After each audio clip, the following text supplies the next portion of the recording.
Keshia, Hello. I'm so looking forward to this. I'm so looking forward to it too. Tell me, who is Keshia East?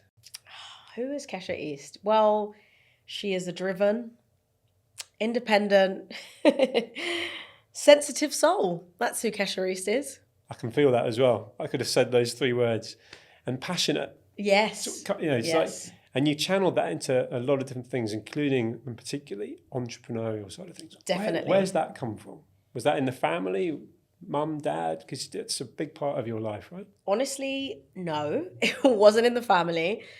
I guess there's been an air of entrepreneurship in our family in the sense that a lot of our family has been self-employed. So while I was at uni, my sister, Fleur, she's 5 years older than me. So she was self-employed by the time she started working. Her now husband was self-employed. My uncle, my dad, my mom, they've all been self-employed. Massive drive. A lot of drive. So to some extent, I always had that expectation of kind of being self-employed. And I'll never forget one of my first ever jobs. I was working on a makeup counter in Selfridges, and Christmas would come. And they'd be like, right, so we're going to book this for Christmas. We're going to do this. We're going to do that. And I'd say, no, guys, I've got a job. Like I've got a manager. I can't just take off, time for Christmas. And it was just kind of like, when are you going to go off on your own? Like, come on, hurry up. And so you're being encouraged. There was always an expectation to be kind of self-employed and to be in control of my own schedule. And I think that entrepreneurship was just the next level up from that kind of thing. So I love that. It's always been there. And makeup, that's a key. I mean, we're going to come to that, right? But were Yes. you a young girl experimenting with makeup, your mum's makeup and so on? Was that a big part of your childhood? Always. I used to spend hours in the bathroom, like mixing my mum's hair products. Mixing it around, and she'd be like, hey, and she'd get so angry because I'd be like taking one thing and putting it in, and then she'd go to use something and it'd be like half shampoo, half cream. And she'd be like, what is wrong with you? But I loved beauty from such a young age. Do you know why? Do you know where the early inspiration came from? Honestly, I have no idea because my mum would never wear makeup. She's always had the most beautiful skin. She would only wear eyeliner, maybe, for a special occasion. My dad didn't wear makeup. I don't know where it came from. It was just something that I just loved. And I think Fleur was always like the performer of the family. And whenever she'd do these performances, whether it was birthday parties or whatever, I would always be like, right, I'd be like the liaison. I'd take her backstage, which would be like the kitchen or something. I'd like do her hair, do her makeup, whatever I knew at the time. It's awesome teamwork, by the way. Great teamwork. Cool? And then, I'd send her off to the crowd or I'd introduce her to everyone. And so it was like, it was just always there. I don't know. Maybe it's like a bit of the caring nature in me. That was a way it manifested. I'm not really sure, but I've always loved it. There's a culture, particularly in the UK, where, and probably we use the stats, and we were talking about it earlier, of less than 2% of VC funding goes to female founders. Yes. And is that because, you just said it right, you didn't know it was a thing? Yes. And my mum, she was a full-time housewife, managing the home, managing myself and my sister. She was busy, but she wasn't out being entrepreneurial. And I wonder whether there's an element of, because I'm interested in your journey as a female founder, right? Because have you had any struggles or any prejudice and felt that and elaborate? Or is it more that there just aren't enough confident? Now, you went for the leadership roles. You had a mindset that was around you and you were able to sort of slot into that and look where you're going now, right? But a lot of girls don't have that. So they don't get surrounded by it, but they don't look for it either. And then they don't gravitate to that. I think that it's, it's not a black and white answer, definitely. And I think that it's interesting you say that about women entrepreneurs having less funding, and it's even less funding when it comes to black female entrepreneurs as well. So female and the whole racist thing, right? So it's funny because it's like, actually, if you put it out on a piece of paper, I should not be the candidate starting a business because statistically I would get less funding, less support. And I think it's down to a variety of things. I think culturally, just growing up in a working class family, for example, I didn't have any inspiration in terms of anyone to look up to who'd run their own business or started their own company or had parents that had started their own company. So my network was very working class. And that can impact your journey into business a lot because a lot of businesses, for example, they get, funding from their peers first, peer-to-peer funding. And that's something that they're like, then I knew I had a really good, business idea because, I had my peers fund me and that was the first level of investment. And, who was I going to ask? My peers didn't have the funds to invest in my ideas. So I think from a very early age, I think your background can impact that. But I think as women generally, I mean, there are a lot of statistics about women, asking for less pay rises and not having the confidence to do certain things. And I think it could be the way that you're almost like shaped in the world when you're younger to kind of, be less loud than everyone else and, speak when you're spoken to. And, there's kind of old school kind of ways in which you should behave as a woman. And I feel like maybe that could impact the way that women were in the workplace. But I think now it's changing a lot.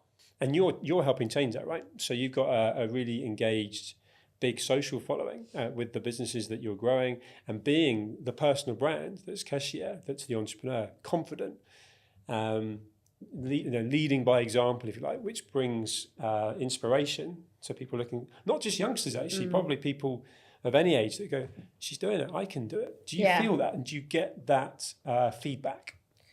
I mean, I definitely feel that. Good. I feel like, it's funny when you see something and it's 2024, right? And then you realize that you're the first to do something and you're like, what? How is this possible in 2024? So I'll give you an example. So I started one of my companies, No Not Co, in 2020. This was during the lockdown. That was when I took the first plunge. And we're in Sainsbury's and we're in Boots and we're looking to expand into more retailers. And it's like the first female-owned hair accessories tools brand on those aisles. And so it's like when I look at that and I think, oh my God, no, surely that can't be right. And I'm like looking at all the founders of all the other kind of hairbrushes and accessories. And I'm like, oh no, it really is. And so when you do something like that, then it's like, if someone else now goes in that aisle and says, oh, I'd really like to be there. And they Google me and they see me and they're like, oh, maybe I can do it. And I think that makes me feel like the journey's worth it. And, the hardships are worth it. Yeah, especially when you pioneer something. Yes. I've been in that position before in a world of property development, and pioneering can be quite lonely. Yes. And you've got to break through stigma, or you've got to break through tradition. Definitely. By being a pioneer, were you identifying an issue, a problem that was affecting you, that you then ultimately helped to solve? Yeah. And then kind of went, oh my God, it wasn't just me. Definitely. 'Cause that must be quite rewarding. Yes. I mean, it is rewarding. When you look at, most of the founders of beauty companies are men, right? In their 50s. So no shade to any man in their 50s. But they can't empathise, right? But they can't, right? So there's always, even if there is a certain product out there, sometimes you're like, there's just something, it's just not speaking to my soul, And I think that was, that's how it started with the brushes. That's how it started with Curl Kitchen. We're just like, there's just something here that's just not resonating. And I don't know why, and I don't know what. And then we're kind of looking at, who owns these companies? And then you're like, a corporation owns that one. A big corporation. And it's just kind of like the passion, I guess, isn't there in the same way. It's like, yeah, this is a great business idea. This is viable. This is an under-researched market. We'll target it. But there's just not the passion. No. And that's kind of what we wanted to bring to it is, this is something that we feel really passionate about. We have done since we were kids. We've struggled with our hair for so long. And it's just really refreshing to kind of walk this journey now in so much authenticity as well, because it's not something that we're faking. It's not something that is, not true to us. And I think I think it shows. I mean, I hope it shows. It does. I mean, when you introduced yourself right at the beginning of the program, I brought passion straight into it. And what I love is so many people do not follow their passion. There's so many miserable, unhappy people there. So you're trailblazing that. You've stayed true to that path. It makes me wonder what you're going to do next, right? You've probably got all sorts of ideas and these are things that potentially come out of solving problems again, because you've got a taste for it. Yeah. What are the biggest challenges that you've had? We talked about the funding side. Did you need funding, by the way? Have you managed to self-fund this? So yes. I'm interested to know, because you followed your passion and you're killing it. In all these stores and so on. But I'd like to know, without making it sound like you made it look easy, just what have been the challenges? I mean, I think it's getting to a point where I will definitely seek funding. I think for so long I've been like, I can do this. I'm strong. I'm independent. And then you're like, oh. You've got it to a certain point, right? Yeah. If you want to scale and expand. And it's not always about just being strong and independent. Like, there's so many companies but again, this is lack of education, lack of knowledge. There's no one there to teach you. There's no one there to say, at this point you get funding, at this point. And I think it's about learning how to invest in yourself and, get others to invest in you. And that's like a new language now, again, because now that I have met a lot more people who run their own companies, I'm still yet to meet a lot of people that have successfully, raised capital for their company, closed funding, sold a company, for example. These are all things that hopefully I aspire to achieve in the future. And yet I'm still in a position where I still don't know people in my network that have done that. And so I'm still a long way from it, even though we've achieved, a certain amount. There's still a long way to go. I definitely feel that. Yeah, but again, you're doing it now. You're therefore being relatable. People are watching. You're leading by example. It makes me wonder whether in X amount of years' time we hopefully can talk again. And there's almost like a mentoring element. Yeah. Look how I almost relate back to this conversation. Definitely. Because you are pioneering, and that always means by being successful as well, people will slot in behind you. You've opened the doors that other people hadn't. You had no one to look to other people and go, Keshia, I want to do what she did. And you did it by finding out every stage of the way rather than having to ask someone. I mentioned the word success then. So there's all sorts of aspirations you've got now. There's all sorts of things that you'd like to achieve, but there's all sorts of things you've already achieved and been really successful with. What's your definition of success? I think having a reason, to be honest, having a why. I think a lot of people talk about having a why, but I think it's very, very important. And I say that because when I was, working as a full-time makeup artist, for example, makeup has always been a massive passion of mine. But when it was my sole income and I was doing it day in, day out, there'd be days where I was just like, I don't even want to do this anymore. Because I feel like sometimes when you mix your passion with work, sometimes you can start to resent it, right? Because I was doing makeup just for fun. I was doing it, for shoots, and I was working with my sister and I was like, oh, I love this. And then it was like work and I was doing it 5 days a week and I was like, I don't know if I've got the same, like, what's the why? What's the why? I was really passionate about it, but I couldn't see. One of my questions that I hated was when someone would say, what's your 5-year plan? I'd be like, please don't ask me that, because I just never had one. I was just working. Think past next week. Yeah, I was working just week to week. I didn't know what my plan was. But is that not being present? Because I can relate to that, right? What's my plan with anything I'm doing? And it's not mapped out, but it means I'm right in the moment. Yeah. I'm really present. Is that a fault, or is that? I think it's being present, but in my case, I think it was more just like avoiding the future. Like I just didn't want to plan it, because I was almost scared to almost say, oh, I want to have my own brand, or I want to have my own. I was scared to think of where that could go. That's really interesting, because the scared bit is a lack of confidence. Yeah. But you exude confidence. Yeah. Both you and Fleur. So there's a culture there. There's a believing in yourself. Yes. But is that scared bit, talking specifically entrepreneurially, because I imagine in other parts of your life you're just super confident without even thinking about it, but suddenly you're doing something that you haven't had a role model. Yes. Are you with me? Yes. That's what you're changing. Exactly. Yeah. Exactly. So it's almost like the fear of the unknown, and being self-employed and working for yourself and being on, like, having that wasn't really out of my comfort zone, because I'd seen so many people before me do that. When it came to being an entrepreneur, that was where the real fear was. That was really coming out of my comfort zone. And I think that's when everything changed in terms of, so my confidence went from here to like here, and the roof was just blown away. That's brilliant. And who knows where you can go now. And actually, you've got a massive journey to still go on. But if you just stop now, you can be super proud. You can be pleased you followed your passion. You've still got the passion, but even though you've had that whole journey of, this isn't necessarily my passion anymore and I'm doing it for work, but you've combined to do that.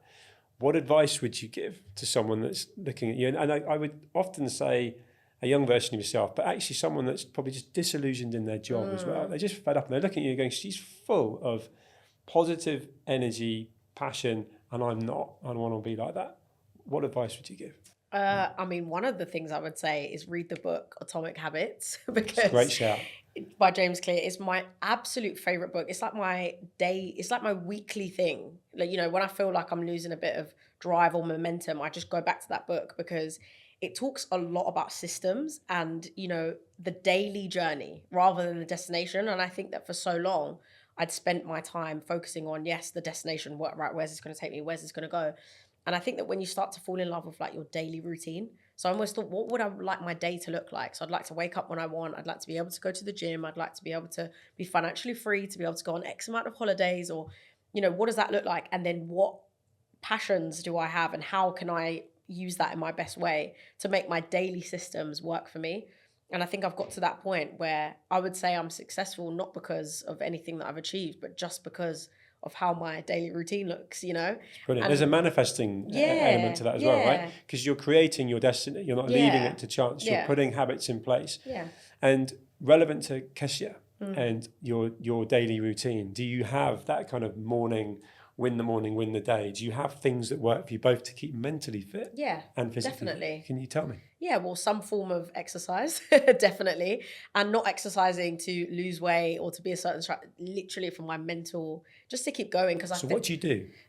You know what? I'll either do 30 minutes on the treadmill, just running so fast. Yeah, so proper cardio. Yeah, or hot yoga has been really good as well because it's very, like, you cannot focus on anything else. The heat is getting It's you. also good for your It's so good for your mental. And I think that just having something in a day that's yours without it being anyone else's, your own ritual, I think that just changes the game.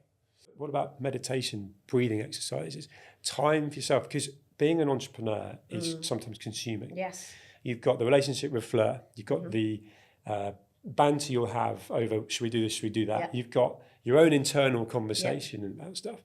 Do you ever just try and get away from, what can you do to just get away from the noise? Do you know what? Recently I've got into audiobooks. So I literally just put an audiobook on, whether I'm driving, whether I've got, things that don't require too much mental attention.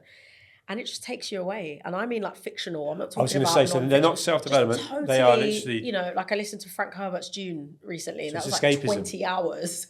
And I'm just like in this world. I am on Arrakis, this planet. And I'm just gone. And there's no stress. There's nothing. And then I come back. And it's so funny because networking is such a huge part of, success and being an entrepreneur. And it just opens up my world because the other day I was having a conversation and we were talking about sci-fi novels and I was like, yeah, I'm really into Frank Herbert. And this guy was like, huh? So unassuming. And I feel like it just broadens your world. And it's, I don't know where I'd be without my books. No. And I can tell you've got a real lovely sort of mental feeling coming off you. You're content about being arrogant. But you put yourself out there. You put yourself out there as an entrepreneur, trailblazing, pioneering. You put yourself out there on social media. How do you process that? Have you had much of that? And how do you remove that kind of from your brain? And I don't just mean social media. I mean anyone that might have said to you, your business isn't going to work. Because I feel like you just cut through that really well. But I wonder how you do that. You know what? I think it's all about your upbringing, to be honest. Our dad was just so militant. It was so funny. When we'd wake up in the morning, every day for school, he'd be like, right, 10 sit-ups, 15 push-ups. It was like a military camp. If we didn't get up the time that our alarm went off, he'd throw cold water in our faces. And at the time, you're just like, what is wrong with you? And then as we, spoke to him more and he's like, I just wanted to instill discipline. I think it's really good. And you're just like, this is crazy. And then you get older and you're like, oh, I really understand that now because... You built your resilience, right? The resilience is just there. And it's almost like if somebody says something, it's like, so. And also on my mum's side, I mean, there's not a name. If you want to talk about humility and building humbleness, that is the family for you. It doesn't matter what you've achieved. My mum will still be like, right, if I call you, you better do this or whatever.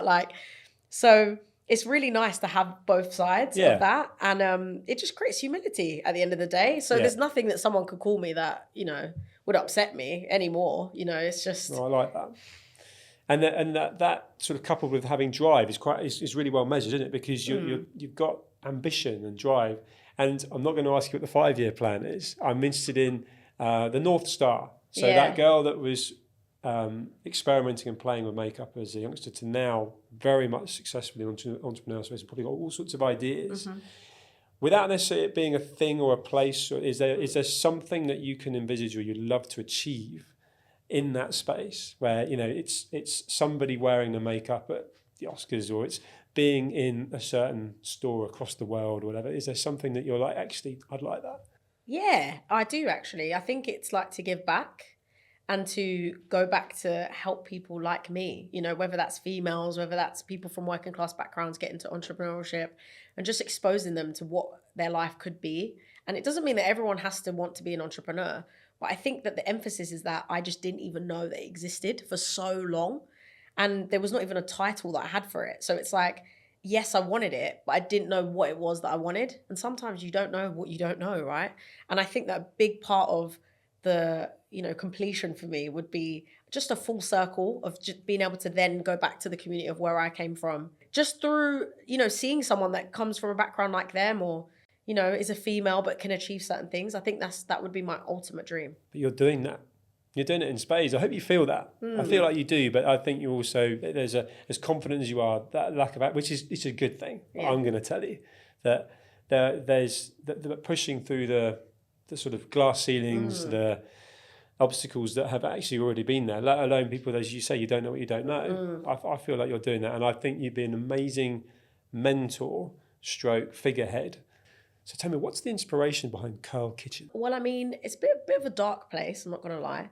So me and Fleur, we lost our father in 2020, and it was very sudden, and it was very difficult news. Me and Fleur were very close with our dad. I mean, we're an extremely close family, to be honest. And to have something like that happen to you, and then I think 3 days later, we went into a national lockdown. We're like, what is going on in the world? What is going on in our world? Our world came crashing down. Then the actual world came crashing down. And it was a lot. It was a lot. And I think that something that came out of that was just, again, this fear that was always there of, you know, fearing to dream bigger, fearing to go more, do more in life, just totally was wiped away. You know, I think once you've experienced the lowest thing that you feel like you will ever experience in your life, all of your inhibitions are just, you know, there is no ceiling anymore. It's like, so what? So what if someone laughs at me? So what if I lose all my money in this venture? So what? Like it's just like a, so what? And I think that out of that unfortunate position, something, you know, really beautiful was born, because at that point we were like, from now on, we're never going to live our life and take it for granted ever again. Because one of the most comforting things when our dad passed away was the example of how he lived his life. He was a massive traveler. He used to go to, he's been on so many countries. There were so many like outrageous stories I couldn't even say. And that was like something that my uncle said at his funeral. He was like, you know, Malcolm's lived a life bigger than all of us in this room. And just knowing that, and like how comforting that was, knowing that he lived his life to the fullest. And I thought, I never want to be in a position where I feel like I haven't lived my life to the fullest. No regrets. And after that, the gears just totally changed. And that must have started a conversation with you and Fleur about potentially doing something together, because you'd been together, worked together, but you hadn't gone into business together. We hadn't, and that was something our dad was very passionate about. Not necessarily a business, but he was like, you guys need to work together. You need to do something together more than what you're doing. Like, you need to create a force that will like change your future families. And so you could argue Curl Kitchen is a proper destiny business. It is, and there's a big why behind it, and I think that goes more than passion. That like transcends. It's like a whole purpose of, you know, fulfilling what we feel is our destiny, but also our father's legacy of what he would have wanted. And at any point, you know, you always think when you lose someone that you love, you know, what you would say if you met them, you know, like today or 5 years or 10 years, and like. You're living with empathy as if he's watching you. Literally, that would be that would be the thing. A little bit of you closes your eyes at night, both of you and Fleur, thinking, Dad'd be really happy. If someone said to me right now, right, you've got 5 seconds with your dad, whatever, what would you tell him? That would be just number one. I'd be like, me and Fleur, we started a business together, we've done it. And he would just, you know, that would make him so proud. Proper why. Yeah. I love that. That is a really personal story. And it explains the why behind Curl Kitchen. If someone's watching you now, listening to you, and is an aspirational young girl that wants to start her own business, what advice would you give her? That's a different conversation what we just had, because that is someone that's ambitious, wants to be in control of their own destiny, which is all the things you are, but doesn't quite know what to do. What can they draw as an inspiration from you as a female entrepreneur smashing it? Yeah, I mean, I think you already touched on the statistics. And so if you look at it from the outside, the statistics look a bit bleak, they're changing. But I think just knowing that you literally can achieve anything, and the tide is really changing. And there is so much out there. And yes, social media can be negative, but it can also be so inspiring, because you can Google female founder, female entrepreneur, or just entrepreneur, you know, whatever, however you want to identify. And there's so much out there of people literally rags to riches, people that have, you know, gone from this to X to, you know, another place. And I think educating yourself, I think, is so important. And not like in school, because I know that not everyone gets on in school. Just learning, whether that's YouTube, audiobooks, actual books, going to talks, building your network. There is always more to learn. And I think that I could have never got from zero to here without just Just the network that I've been able to build and just learning from others. Can't make it happen sitting at home You can't make it on the happen sitting sofa, at right? home. You've got to put yourself out there. You've got to open mind. And you've just got to start. I was just going to say, and trust yourself, and probably a bit of winging it, right? But A not lot being of afraid winging to it. trust yourself. Yeah. 80% winging it, 20% know what you're doing. That's great advice from someone who's killing it, right? Brilliant. What's your reality as an entrepreneur? I mean, before I even joined the Entrepreneur Club, I mean, I would see so many people that looked like they just had it all together. And having since met those people, I've realized that, you know, anyone can do it, really. You know, all the people, sometimes you think someone's so well put together and everything's going well. And ultimately, we're all in the same boat. We're all humans living for the first time, right? And we're all learning constantly. And I remember I met this woman who was like my absolute idol, and she's killing it in her field. And I met her and we followed each other on Instagram. And she started asking me questions. And she was like, so how do you, how you, and I'm like, what? This woman's been running her business for like 10 years. She's got like 6 years on me. So you assume she'd know everything, right? Right. And Who she's does? like a massive idol. I've been looking at her, from the sidelines for so long. For her to ask me advice. And I thought, what? Like, that's also inspiring, that's crazy. right? You're like, oh, she doesn't know it all. Exactly. And I think it's more like, not like, haha, you don't know it all, but it's more like, it's humbling because it's like, yeah, we're all still learning and every day is a school day, which is one of my favorite phrases. But the reality is that when things are going well, you want to share that with the world because you're proud of yourself. You want to show people what they can achieve. And when things are bad, I mean, you're not thinking about sharing that with anyone. Some of those times are personal and they're bleak and they're dark. And when I started No Not Co, I was heavily grieving, the loss of my father. And I would literally just sit there for hours on the laptop. And sometimes I'd be like crying my eyes out, like fulfilling orders because I was just not okay. But I wasn't going to share any of that online. And that's not because I was trying to hide or, conceal the reality. It's just because, some things are super private and super personal and some things you don't really feel comfortable sharing with the world. That's your own private time. And so I think it's important to realize that there is always another side. Nothing is perfect. And sometimes that's not even intentional. That's just the way it is. It's refreshing to hear. And it's the reality, right? I'm an entrepreneur. There are tough days, particularly loneliness. I wonder, because you've got flair in a lot of what you do, and you've been together as sisters, as friends, and now business partners. But you can feel alone as a pioneering entrepreneur. And do you think that's a big help for you having flair? And do you still sometimes have that solidarity feeling of, oh, what do I do now? Because neither of you might know. You know what? I do think that it's such a blessing working with somebody else. Because with No Not Co, I'm solo. I'm on my own in the trenches. And with Curl Kitchen, I've got my sister. So there are pros and cons to both kind of ways of working. But I definitely agree with you that loneliness feeling, it can be so hard. And that's not just the job. I think it's the sacrifices. I think people don't realize is that, sometimes you can't have it all and it does come with sacrifices. And sometimes that means not seeing your friends or spending as much time with your family as you like, or, not seeing your partner as much as you like. And I think that, in order to achieve something that where you are pioneering, there's not a manuscript of how to do things and there's always going to be a sacrifice. And so to have someone in that same kind of boat as you, as, with Fleur, in a way where sometimes we have been very isolated from our family or friends, but we've always had each other. And I think that's really special. I'd love to keep talking to you for a lot longer, but we've run out of time. But you are an absolute inspiration, Keshia. Thanks, John. And best of luck with everything that you're doing. Thanks for having me. Thank you. Thanks for having me. Pleasure. Absolute pleasure.